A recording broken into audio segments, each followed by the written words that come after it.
Now, newly crowned MotoGP champion Francesco Bagnaia added his plaque to the Champions Tower trophy at the season-ending awards gala on Sunday, November 6th.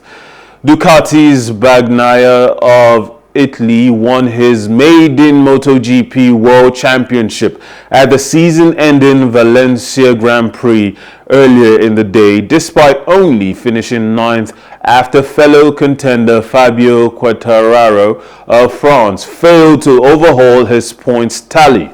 Defending champion Quartararo was 23 points behind Bagnaia.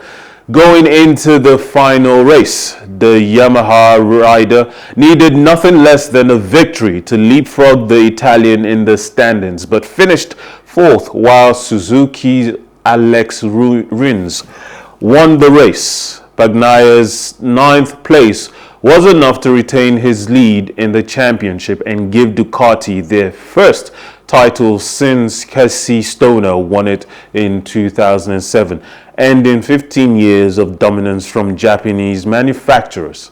His title marked the greatest comeback in MotoGP history, as he was 91 points down midway through the season, and it ended a 50-year wait for an Italian rider to win the championship on an Italian bike.